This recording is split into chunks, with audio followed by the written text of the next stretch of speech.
इससे पिछले लेक्चर्स में हमने पार्शियल फ्रैक्शंस के दो केसेस स्टडी किए। पहला केस जिसमें हमारे पास डिनोमिनेटर में नॉन रिपीटेड लीनियर फैक्टर्स थे। दूसरा केस हमने स्टडी किया जब हमारे पास डिनोमिनेटर में रिपीटेड लीनियर फैक्टर्स थे। इस लेक्चर में हम पार्शियल फ्रैक्शंस का केस नंबर 3 स्टडी करेंगे, जिसमें हमारे पास डिनोमिनेटर में non repeated irreducible quadratic factor होगा। तो सबसे पहले तो हमें पता होना चाहिए कि इररिड्यूसिबल क्वाड्रेटिक फैक्टर क्या होता है। इररिड्यूसिबल क्वाड्रेटिक फैक्टर एक ऐसा क्वाड्रेटिक फैक्टर है जिसको हम as a product of two linear factors नहीं लिख सकते। So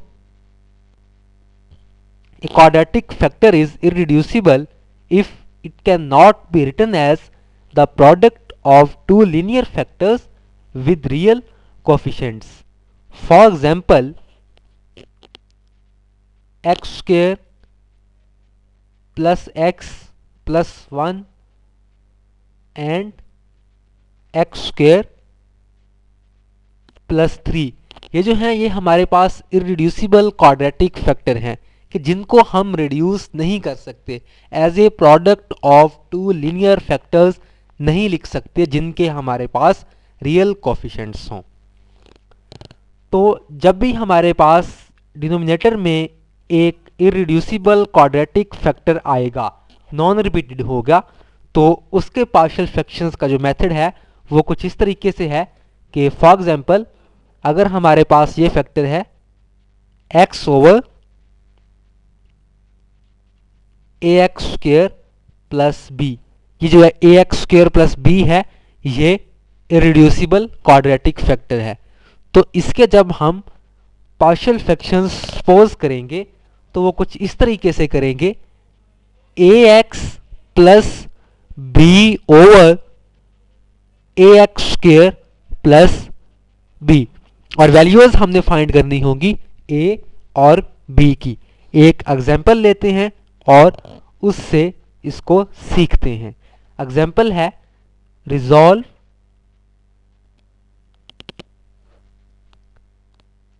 three x minus 11 over x square plus 1 into x plus 3 into partial fractions.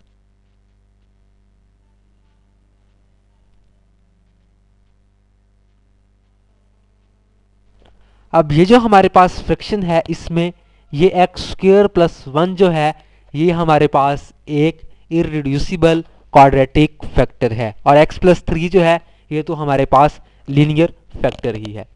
सबसे पहले वही स्टेप करेंगे कि हम सपोज करेंगे इसके partial fractions 3x minus 11 over x square plus 1 into x plus 3 is equal to, अब ये हमारे पास एक इररिड्यूसिबल क्वाड्रेटिक फैक्टर है, तो इसके पार्शियल फ्रैक्शंस लिखने का मेथड इस तरीके से है कि ax plus b over x square plus 1 plus ये लीनियर फैक्टर है तो ये बिल्कुल उसी तरीके से लिखा जाएगा जिस तरीके से हम पहले लीनियर फैक्टर्स को लिखते आए हैं, c over x plus 3।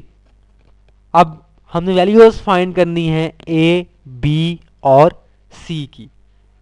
Important step जो पार्शियल फ्रैक्शंस में है वो यही होता है कि हमने जो पार्शियल फ्रैक्शंस हैं वो अज्यूम कैसे करने हैं। जब भी हमारे पास एक इररिड्यूसिबल क्वाड्रेटिक फैक्टर होगा तो उसके जब हम पार्शियल फ्रैक्शंस लिखेंगे तो वो इस तरीके से लिखेंगे ax plus b divided by irreducible quadratic factor. अब दोनों साइड्स को मल्टीप्लाई कर देंगे with common factor, multiplying both sides by common factor हमारे पास है x square plus 1 into x plus 3। जब मल्टीप्लाई करेंगे तो ये हमारे पास इस फॉर्म में आ जाएगा 3x minus 11 is equal to ax plus B into x plus 3 plus C into x square plus 1। ये हमारे पास आ गई इक्वेशन नंबर 1। अब इस इक्वेशन को यूज करते हुए हमने ए बी और सी की जो वैल्यूज हैं वो फाइंड करनी है। अगर हमने वैल्यू फाइंड करनी हो सी की तो हम इस x प्लस 3 को 0 के इक्वल पुट कर दें तो वहां से हमारे पास x की वैल्यू आ जाएगी -3। वो x की वैल्यू -3 इस इक्वेशन में पुट कर दें तो हमारे पास c की वैल्यू आ जाएगी। So put x is equal to -3 in equation 1।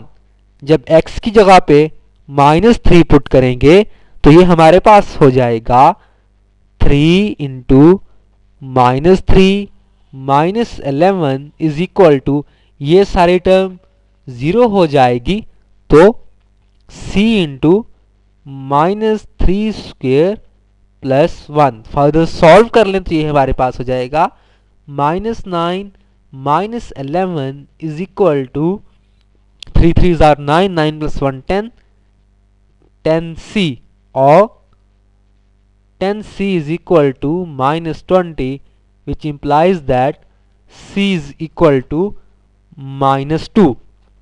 हमारे पास c की वैल्यू आ गई। अब हमने वैल्यू फाइंड करनी है a और b की। तो इसी इक्वेशन नंबर 1 को हम इसमें स्केयर्स ओपन करेंगे और इस फैक्टर ax प्लस बी और x प्लस 3 को आपस में मल्टीप्लाई करेंगे और फिर x स्क्वायर x और जो कॉन्स्टेंट्स होंगे कोफिशिएंट्स सारे इकट्ठे कर लेंगे। तो इसको करते हैं कि 3x minus 11 is equal to, जब हम मल्टीप्लाई करेंगे तो हमारे पास फैक्टर्स जो हैं वो इस तरीके से आ जाएंगे,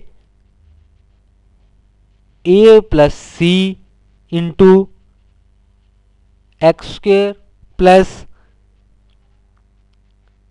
3a plus B into x plus 3b plus C. ये सिंपली इन दो फैक्टर्स को आपस में मल्टीप्लाई किया है और उसके बाद एक्स स्क्वेयर वाले टर्म्स को, एक्स वाले टर्म्स को और कांस्टेंट्स को इकट्ठा कर दिया। अब हम उसी तरीके से कंपेयर करेंगे कोफिशिएंट्स दोनों साइड्स पे। फॉर एक्स स्क्वेयर, जब हम एक्स स्क्वेयर के लिए इसको कंपेयर करेंगे तो इस साइड पे एक्स स्क्वेयर का कोफिशिएंट जो है वो 0 है और इस साइड पे जो एक्स स्क्वेयर का कोफिशिएंट है वो a प्लस सी है। तो c की वैल्यू तो हमारे पास है -2, तो यहाँ पे c की जगह पे -2 पुट कर देंगे तो a minus 2 is equal to 0 और a इज इक्वल टू 2। हमारे पास a की वैल्यू भी आ गई। अब हम इसको x के लिए कंपेयर करेंगे। फॉर x, इस तरफ x का कोफिशिएंट है 3 और इस तरफ है 3a प्लस b। यहां से हमारे पास a की वैल्यू है जो कि है 2, 3 into 2 plus b is equal to 3, which implies that b is equal to -3। तो हमारे पास a, b और c की जो वैल्यूज हैं वो आ गई, वो हम पुट कर देंगे तो हमारे पास पार्शियल फ्रैक्शंस आ जाएंगे 3x minus 11 over x square plus 1 into x plus 3 is equal to 2x minus 3 over x square plus 1 and minus 2 over x plus 3। Simply यहाँ पे a, b और c की जगह पे वैल्यूज हमने पुट की हैं। इस लेक्चर में हमने पार्शियल फ्रैक्शंस का केस नंबर 3 स्टडी किया। केस नंबर 3 हमारे पास ये है जब हमारे पास डिनोमिनेटर में non repeated irreducible quadratic factor होगा। नॉन रिपीटेड वो रिपीट नहीं हो रहा होगा, और इररिड्यूसिबल क्वाड्रेटिक फैक्टर एक ऐसा क्वाड्रेटिक फैक्टर है कि जिसको हम as a product of two linear factors नहीं लिख सकते कि लीनियर फैक्टर्स के रियल कोफिशिएंट्स हों। तो जब भी हमारे पास कोई इररिड्यूसिबल क्वाड्रेटिक फैक्टर होगा इन ए फ्रैक्शन इन डिनोमिनेटर, तो उसको जो पार्शियल फ्रैक्शंस हम एज्यूम करते हैं वो कुछ इस तरीके से करेंगे कि ax plus b divided by that irreducible quadratic factor. एक एग्जांपल हमने देखी जिसमें हमारे पास फैक्टर है 3x minus 11 over x square plus 1 into x plus 3। तो जब हमने इसके पार्शियल फ्रैक्शंस को सपोज किया तो जो हमारे पास इररिड्यूसिबल क्वाड्रेटिक फैक्टर था उसका जो डिनोमिनेटर है वो आ गया ax plus b over x square plus 1 plus c over that is linear factor.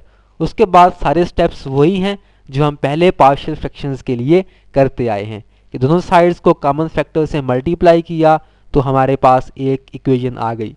उस इक्वेशन में से c की वैल्यू फाइंड करने के लिए हमने x की जगह पे -3 पुट किया तो c की वैल्यू आ गई जो कि -2।